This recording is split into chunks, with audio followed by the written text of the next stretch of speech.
Good morning, my friends. I'm so excited to introduce to you my new friend, Tracie. We had a beautiful conversation yesterday just to get to know each other, and it ended up being like an hour and a half long conversation. And as we were chatting yesterday, I think the thing that stood out to me the most is she had stopped mid-sentence and asked me about a grandma energy, and she could sense my dear grandma that had passed away a few years ago. She could sense her around me, and it turned into this big beautiful spiritual awakening thing for me. And today we're going to talk about like inner child work and like resolving past traumas and things like that. But I'm prefacing this with this information because last night I was woken up at 3 o'clock in the morning by it felt like someone touching the back of my neck, like, you need to wake up. And I spent like 3 hours in the middle of the night meditating on my porch. And I'm just like kind of zapped today. I'm a little drained.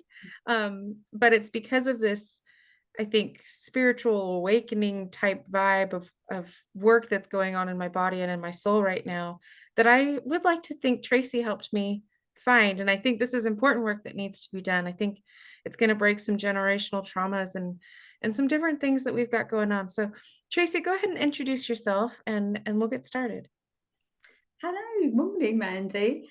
I'm so excited to hear that you had that happen to you last night. In one respect, I know it's not great because I do understand that it can be really tiring when these things happen. But in the other respect, it's just amazing.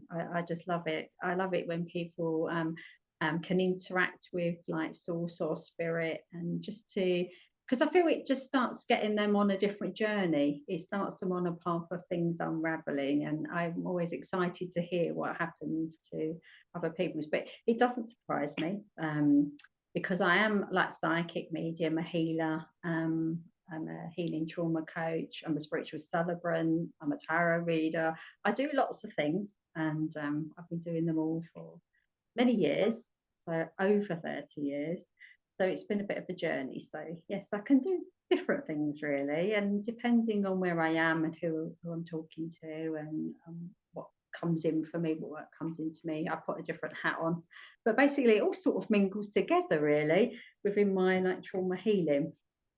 So that's sort of me in a nutshell, really. Yeah, I didn't know about the psychic medium part until you're like, do you have a grandma energy surrounding you right now? And I was like, what?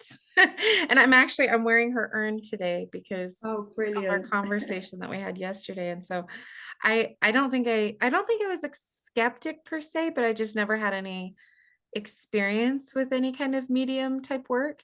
And for you to say specifically the grandma thing, that, oh my God, that it touched my soul and it like woke something up in my spirit that like I think I'm now like ready to tackle. I don't know if it's like, so when I went out to meditate, um I was thinking I was going to get hit with some like big epiphany type thing. I don't know. I don't know what I was expecting. But I went out there and I was like, what part of my life am I missing something on? Like, am I not paying attention to part of my life? And I was just kind of asking the universe some questions, and it was on my parenting and my children and connecting that bond with them. And in order to do that, I have to dig in a little deeper and break some of the stuff I've been taught throughout my life. And after speaking with you, maybe that's past lives, and that's something that I would have never thought of. And Yeah. so there's a lot of work to be unpacked, and I feel at peace with it.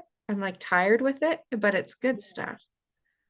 It probably is generational stuff, and obviously for your grandma to come in, because I felt her touching me on the top of the head. Apart from the fact I could see her wandering about behind you, which is normal for me, so I don't always pay attention. But obviously, because I wasn't paying enough attention, she was tapping me on the head. So then I thought, okay, right, I'll mention it, not knowing how you're going to receive that information anyway, because we didn't know each other that well then. But what it may be, because I think your grandmother was quite spiritual, there is that aspect of you. And maybe it's that you need to bring more forward into your life and make and open it up towards your children as well. So it just becomes normal. But there's no stigma attached to spiritual type work, if you like, like believing in angels or spirit or oracle cards, or whatever the aspect of it might be. Perhaps it's that needs to come forward, that you need to enhance more in your life, Maybe. bringing it into your work. Yeah. Oh, that's a beautiful idea. That is a beautiful idea. I'm doing the Soul 365 challenge where I paint a little bit every day.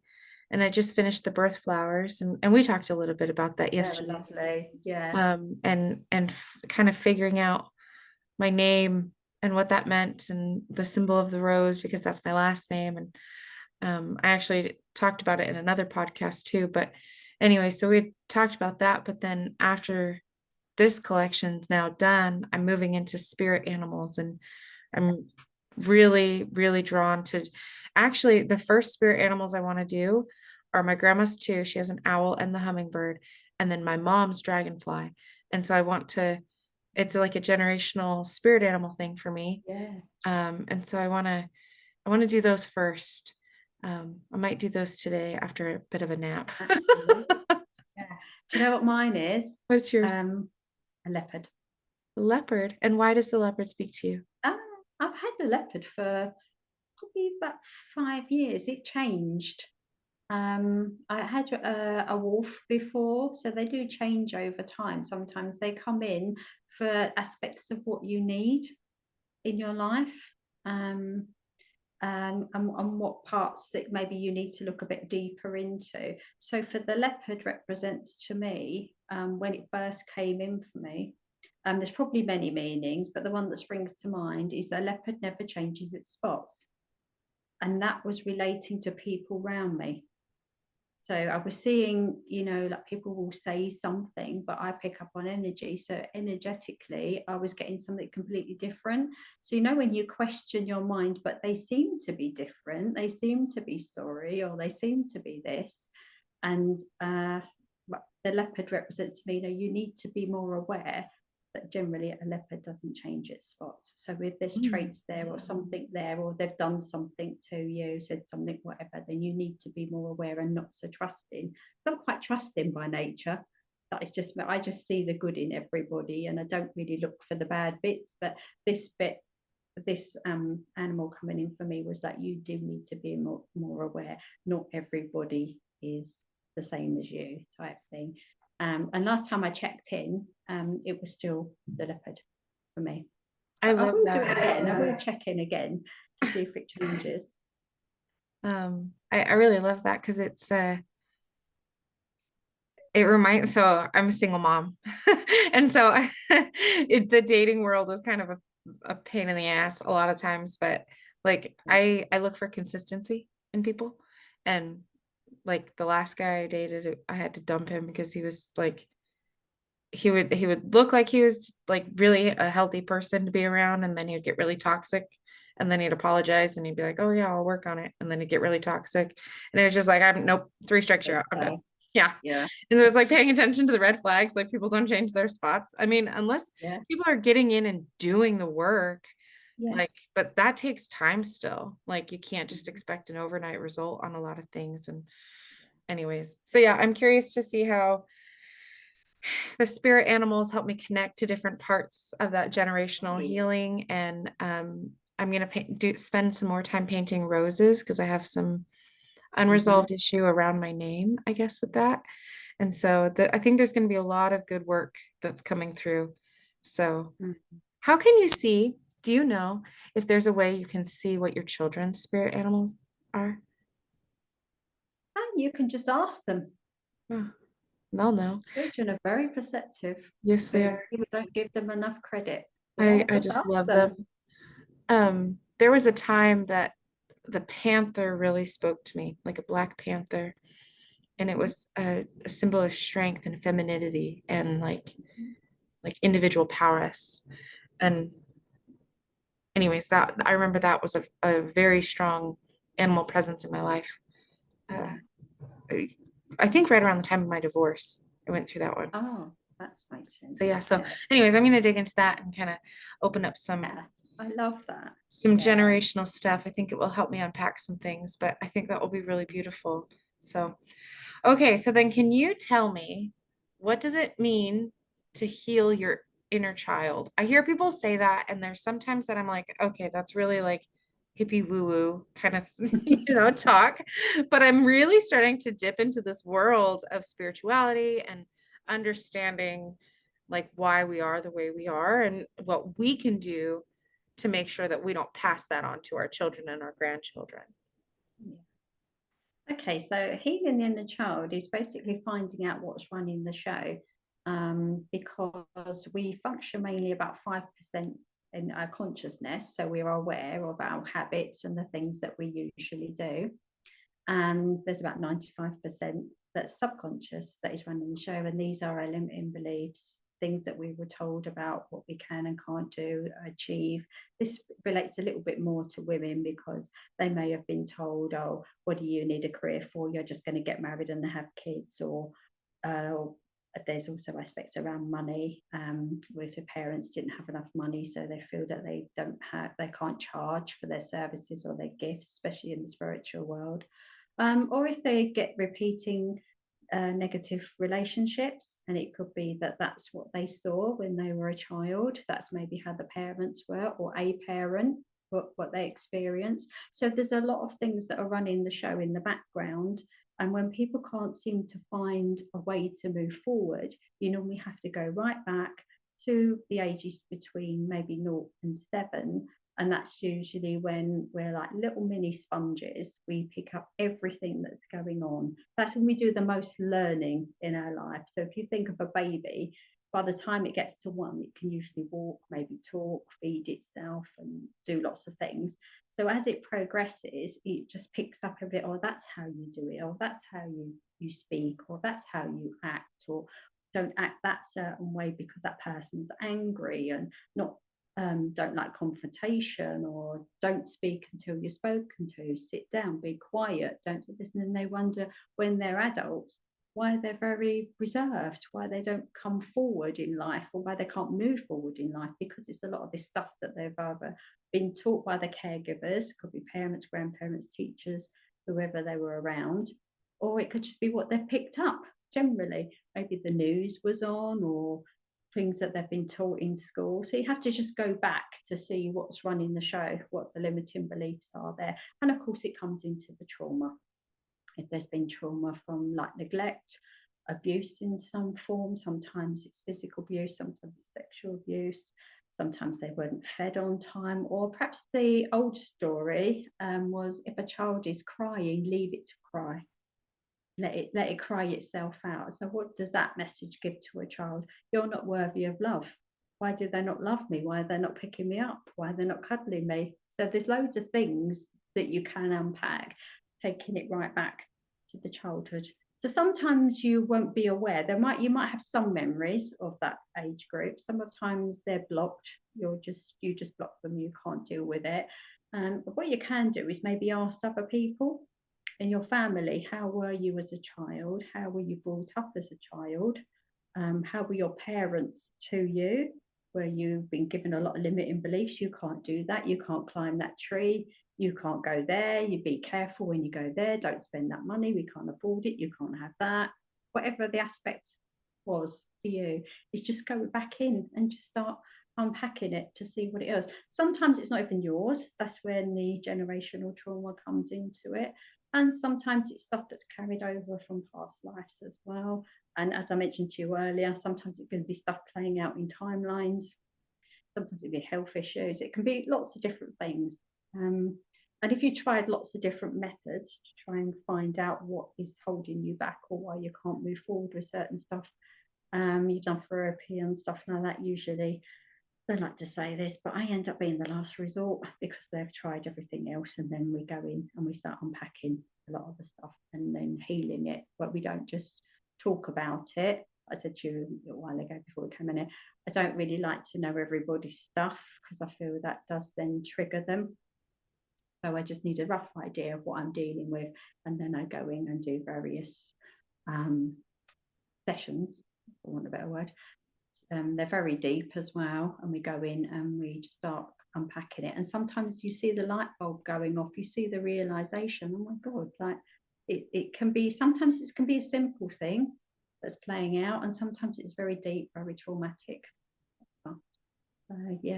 That's basically what healing the inner child is. So you have to go back sometimes to when you were a child. And if you were lucky enough to have a nicer childhood when you had hobbies and you went dancing and you were singing and laughing and colouring and all of that, you may have had them as well. But you have to go back to those happier times to see what lit you up. Because sometimes when people come to me, they have no joy. They can't find any joy in their life anymore. So we go and see like what your interests and what did you like doing as a child and how were you as a child and how has life changed you and how can you get back to being that happy, carefree sort of person, if you like. So it's a lot of work. It's a lot of work. It's continuous as well. It does never end, I'm afraid. You just got to keep going. So once you do the inner child, you can do the mother line, the father line, the generational clearing. Anything that needs healing within the body that's stuck energetically there.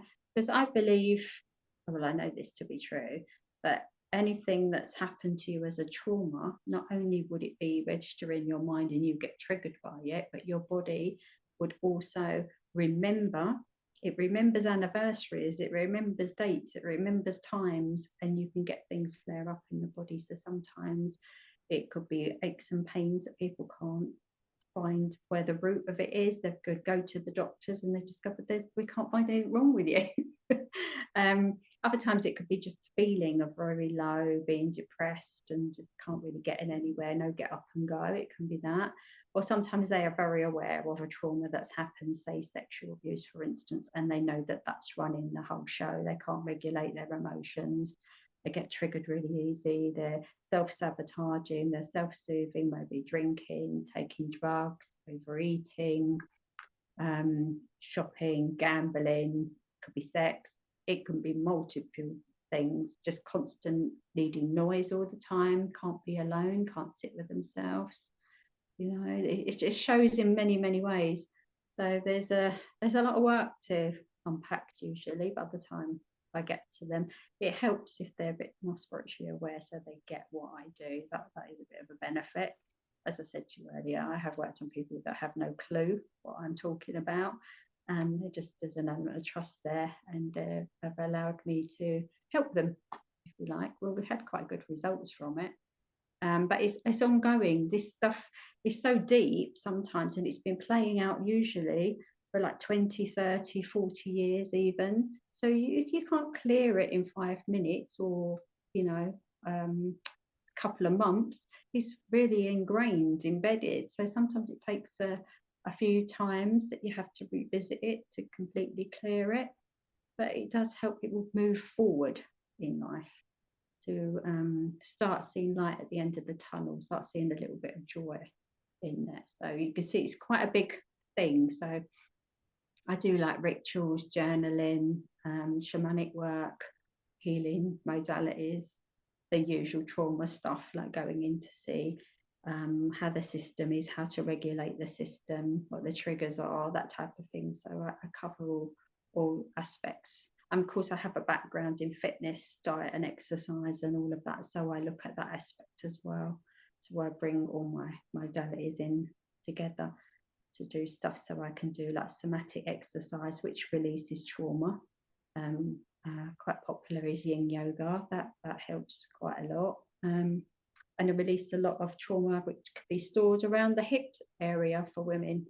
And they find that they have lower back problems, stomach issues.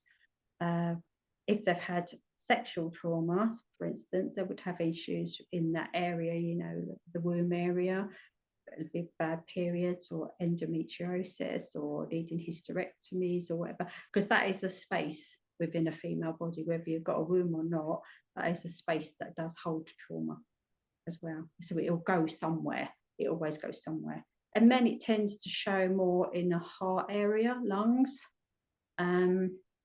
sometimes digestive issues.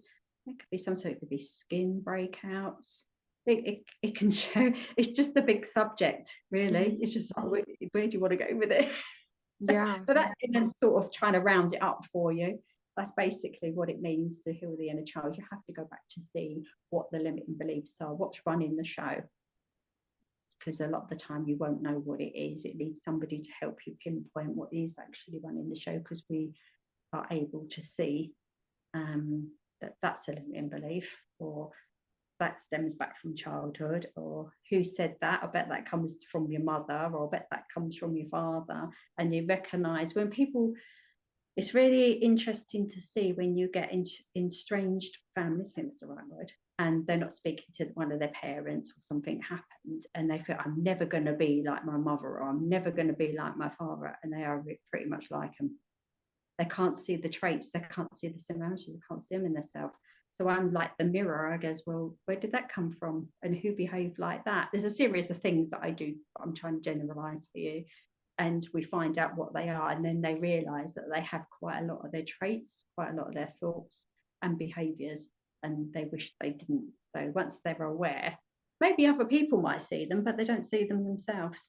They see that they think that they are a different person. So that, and I do the work on myself, so I could say the same thing. I didn't want to be like a certain person, but then when I really sit with myself and look, and I thought, yeah, I actually do that as well. So you have to I can see that. change sometimes. Yeah, can see that. I can definitely see that. It's Yeah.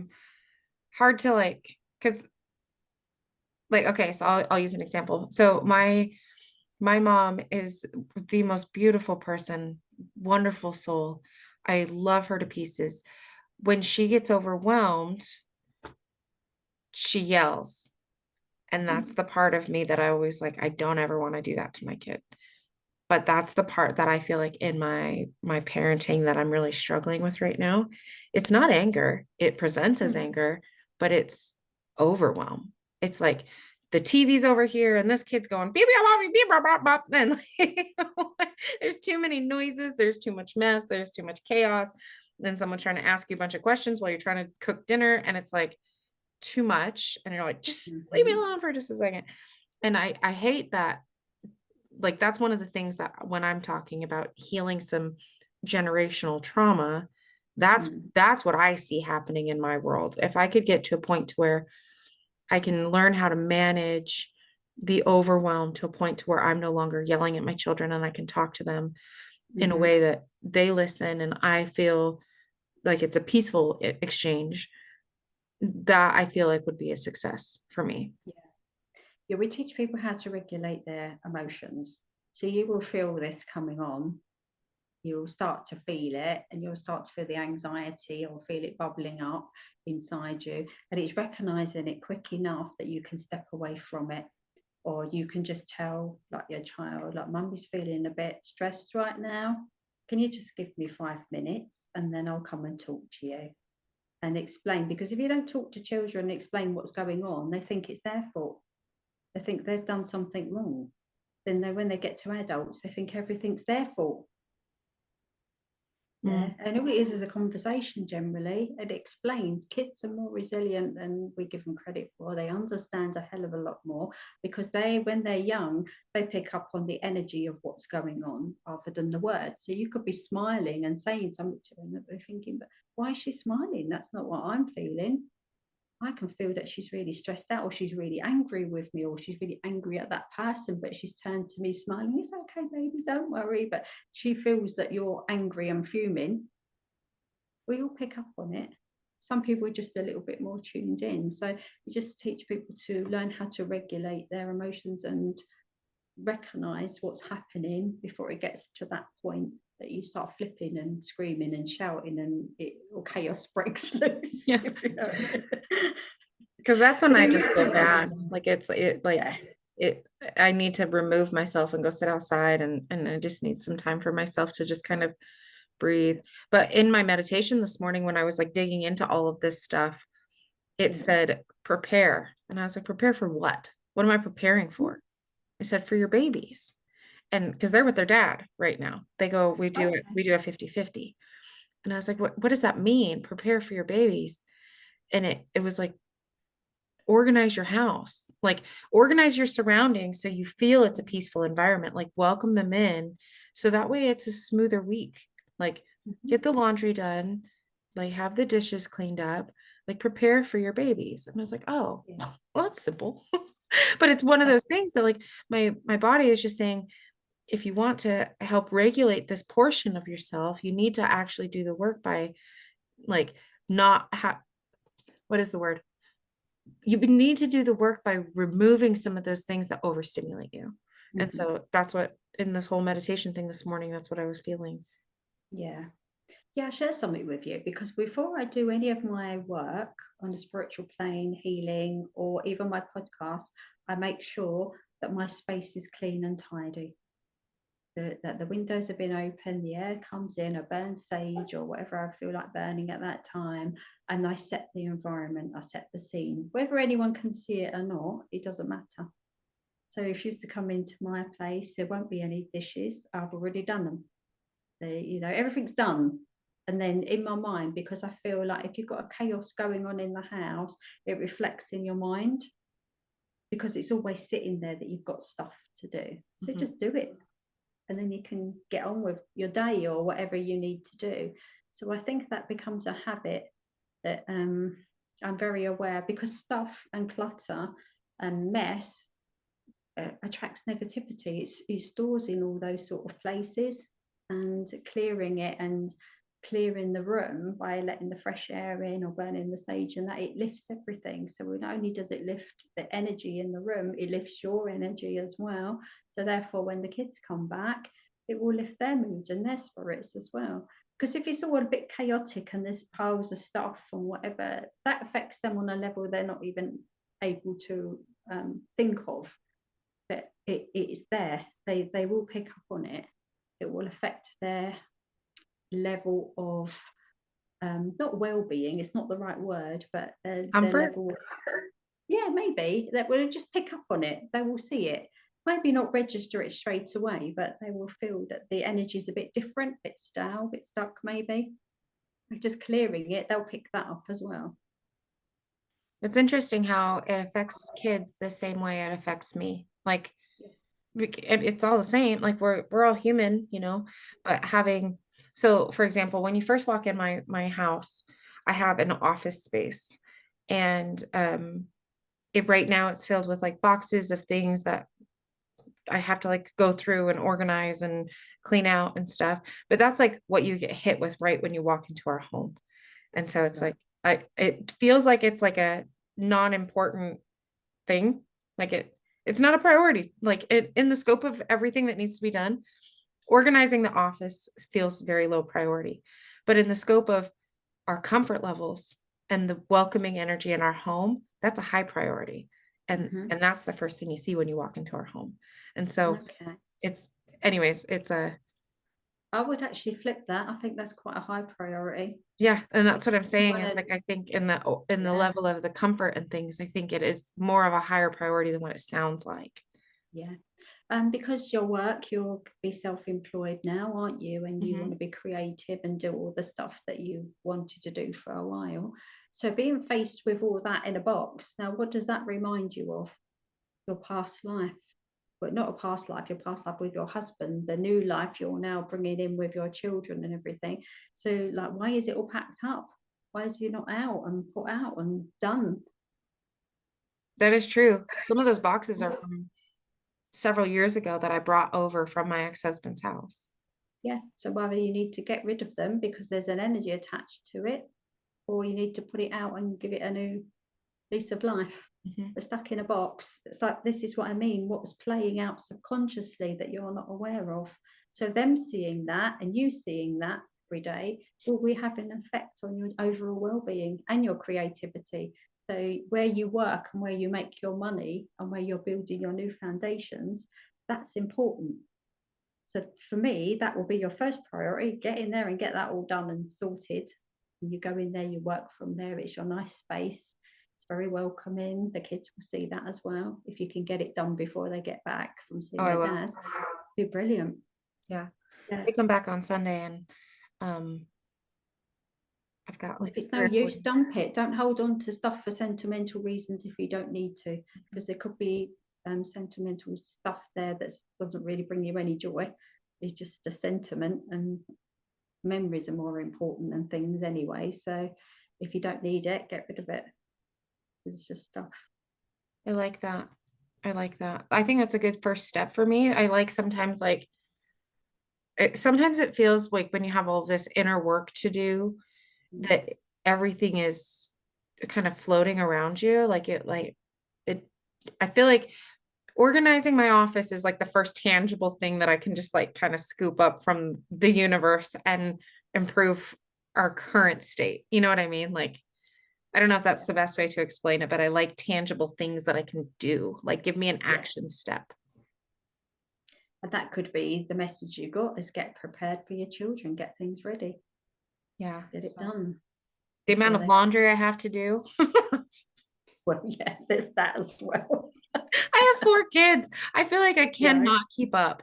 Like I Yeah. cannot keep up. I look forward to the day and I manifest the day that when I have the income coming in that I can hire a maid service and they can Yeah. help me because it's so much work. Absolutely. It's Yes. so much I work. think that sometimes you have to prioritize these things. If you can afford to get a cleaner because it makes you more productive, it's worth paying a cleaner, whatever many dollars it is over there for that, for you to be twice as happy and twice as productive.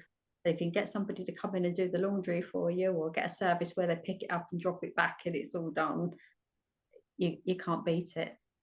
If it's a necessary thing to get your life flowing in a lovely manner where you can just create and do what you want to do. I'm not trying to be airy fairy here, but I mean, generally, if you can afford to do that and make your life so much better, then just do it. Just do it. Because you're juggling 4 kids, a job, and everything, a house, shopping, cleaning, and it's a lot. Mhm. It's a lot to do by yourself. It's a lot. Yeah.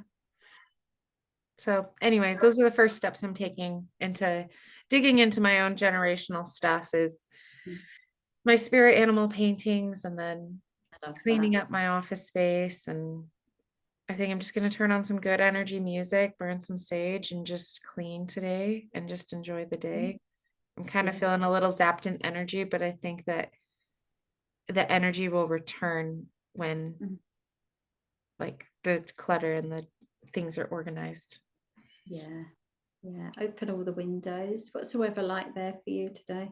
Oh, it's beautiful. It's sunny and Oh, 83 degrees Fahrenheit. yeah. Well, it doesn't really matter to me unless it's torrential rain and blowing a gale. I open all the windows every day, regardless of what the weather's like.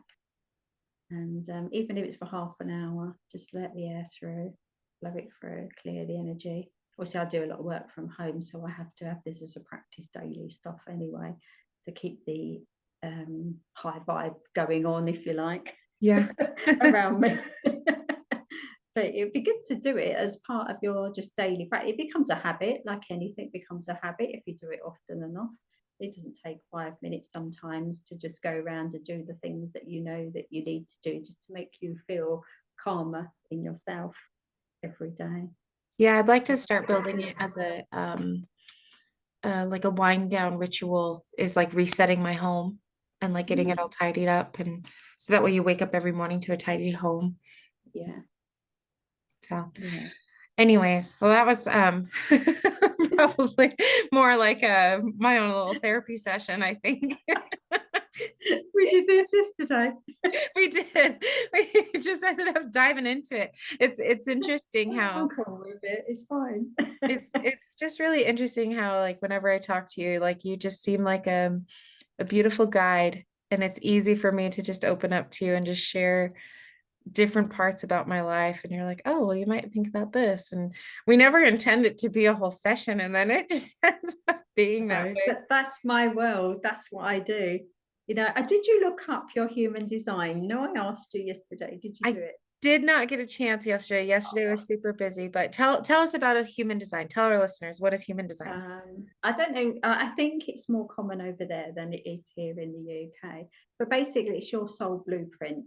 It's your makeup of how you are meant to be in this world, or one of the ways if it sparks an interest in you.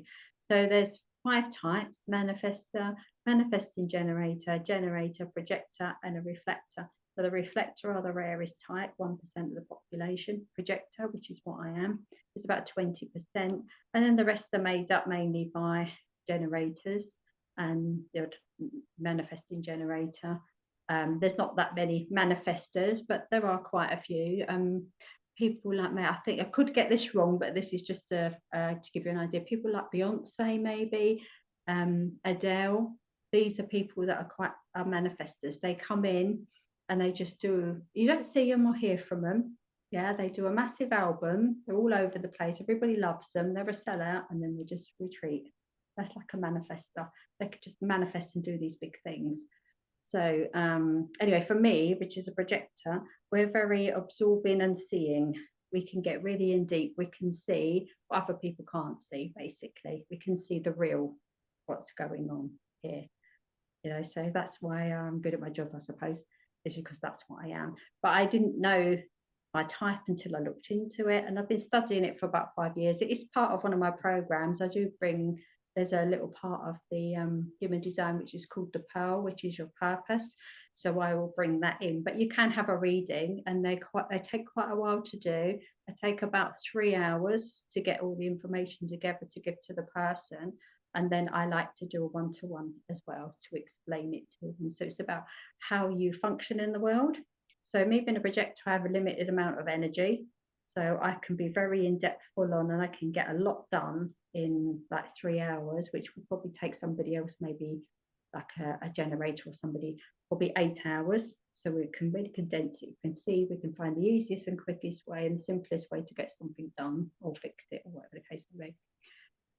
Generators are the workhorses of the world. They're the ones that just keep going and going and going. These are the ones that are good people to have in the office, maybe, or in manufacturing, or maybe doing cleaning, or these are just examples that come off the top of my head. I'm sure they don't all want to do that, but they could just keep going. They've got a limited amount of energy, a limitless amount of energy, and they have to fully use all that energy up, or else they won't sleep. So there's a way of sleeping, a way of being in the world, a way of eating, a way of working. It's a massive subject. Again, there's a lot to it. But why I said to you, look to see, is because once you look at yours, you can then look at your children, look at your parents or whatever, and see what they are and see what the differences are and see how you function differently. So that I'm a projector in a family full of generators or manifesting generators. So we all see things completely different. And manifesting generators, they pick up things that, oh, that's interesting, I'm going to do that. And they go off and do that for a while and they go on board with that now. Oh, I think I do that. And then they go off and do that. So they seem flaky. People think, oh, they're flaky. They never get anything done. They never finish anything because they have to be inspired. That's the way they are. So once they know that's how they are, and other people around them know, they're not called flaky at me. So it can be to an advantage to find out what you are. But if you've got somebody that just can keep going and going and going, and I said I'm going to finish this, or I'm going to stick to the bitter end, and I'm going to do it. They're probably a generator because they've got to complete the task. So they just keep going till they've completed it, whether it takes weeks, days, whatever. They will keep going. So it's interesting to, if you're like married to a generator and you're a projector, that energy of constant energy going. And for me, I haven't got that, so I need time, rest, and space. If you've got undefined centers, so it talks about your centers as well. So I've only got 2 defined centers, the root and the splenic. So mine's very intuitive, so I can make decisions really quickly. I know stuff really quickly. But being a root splenic is when I can get more energy. So I have a bit more energy, I expect, than a different type of projector. So we have various types in our one type as well. So it's interesting to find out how other people are. So if you're having a disagreement over stuff that needs to be done or whatever, and they can't understand why you need to rest or need time out or need to be away from people, it's because it's too much energy coming all the time. So you need that space and that time away. So if you're around a lot of people that are not like you and they understand how you function, then that way they go, oh, right, she just needs a bit of time out. She's a bit overwhelmed at the minute, or it's a bit too much for her, so she needs to step away. So I'm not very good. I've never been to a festival. That would be a complete nightmare for me. I wouldn't be able to cope with all that energy. Shopping centres do my head in. I'm in and like I whip it. I grab, and I'm gone. That doesn't interest me in the slightest. It's too much overwhelm. Too many bright lights, sometimes music playing, and too many people. So you have to be aware of how you function in the world. So if you've got a kid that doesn't like shopping, I can't take those certain places, start screaming, you need to look what type they are. There's a reason why that they're behaving that way. It's not sometimes because they're a brat, because they're overstimulated. There's too much going on for them. If they're a generator, they may like it. That might be quite stimulating. Oh, I love being amongst loads of people and crowds, and love going to concerts and festivals. They would like that. Someone like me would be a worst nightmare. You see, so you have to learn how you function in the world, and it really helps if you can just do that, and just to see the people around you, so you can get a gist of it. It will give you your chart. It'll tell you what your centers are, or what are not defined or undefined, and you can just look into it a bit yourself. But if you get really interested in it and find it really fascinating, like I have, then you start delving a little bit deeper, or some people might decide to have a reading, which I do as well. And you can just find out all the aspects of what job would be good for you, what role you could play within a business, or what sort of relationship will be good for you, that type of thing. So it covers lots of things. So I was interested to see what you are. Oh, I'll share Then it with you when I do it. yeah, and then like look at your kids as well, and that might help you see if you're all the same, that's fine. But if you've got one that's different, so my granddaughter is a reflector. That she's really rare, but I suspected that when she was little. She's 5 now, because she couldn't regulate her emotions. They were completely off the Richter, and I used to think, well, what's going on here? I know like little kids can't regulate their emotions, so I'm aware of that because of the training and stuff I've done. So I thought I can't be. So I waited till she was 5, and then I looked at her chart, and I thought, yes, she's a reflector. I mean, I bet it could have looked earlier, but it would have made no difference anyway because she couldn't regulate them anyway. So it is what it is. But now that I do know that that's the case, and she's 5, I can teach her how to regulate her emotions, because a reflector's got no defined parts. Every center in their body is open. So when they come in contact with a generator that might have quite a few centers, they just immediately mirror what's going on with the person that they're with. So like if they're at school and there's loads of generators, they're completely overwhelmed. They don't know who they are. So they can appear to be different people around different people. So with me, she's very calm. Yeah, but she could get with somebody else that's very stressed and anxious, and she will become that. So that's why it's interesting. And I feel now with the change in the planet, and the frequency change, and the new type of children that are being born now, they're probably going to be more highly sensitive children born, and more reflectors coming into the world as well. So I think we need to be a bit more aware of what's happening, because they're coming in to lift the frequency of the planet. This is just my opinion, what I think. So I think there will be more reflectors being born, or have been born in the last, since probably lockdown. Seems to be a lot of lockdown kids that I've seen that are being reflectors. But she's the only one I actually know personally. I don't know really, because they're very rare, or were very rare. Just I say think so. of my kids too, and I think of like what they would be. And there's a couple of them that like stood out to me when you were talking about different aspects of each of them. And there's also like different words that speak to me as you are speaking, like introvert and extrovert and empath, and different things like that. Because I know that over time, I used to think I was very extroverted, but really when it narrows down to it, it's like, and that's what makes me think maybe I'm a reflector, is because I can be high energy. But then there's times that I'm like, my social battery is zapped. I gotta go. I have to go inside. Like I have to, I'm done. I need to go home and get a Might be a nice sweatpants. projector. You might be a projector. Yeah. That's a classic projector. Yeah. Yeah. People don't get it right. When you're done and completely done, you are done. There's no reserve. It's gone. You've used it. So yeah, you could be. So it's interesting. So like I bring all these things into the work that I do to try and, or more, not just for me to understand who I'm working with, but for them to understand themselves a bit better, and how they function, how they should show up, and even like eating. So give you an example. So we're all brought up to sit at the table, eat nicely, don't talk, don't rush your food, chew it, whatever. My environment is busy. So the best way for me to eat is put the TV on in front of me and just go for it. Mm-hmm. I have no digestive issues. I would get them by trying to sit still, yeah, trying to eat slowly would cause all sorts of things going on. So I'm aware of that. So I have what I think one of the best ways of being able to eat. I could just go for it. Doesn't matter what the environment is really for me. But for some people, having chaos around them would really stress them out and they would get digestive issues, like having TV on or radio on or people talking or conversations going, all distractions. Some people do need that quiet. They do need a little bit of time and space to sit quietly and eat. But we're all brought up to do that because it's polite and the right thing to do, supposedly. But it didn't suit my way of being. So I'm aware of that. So I just put TV in. It's usually YouTube. I don't watch mainstream TV.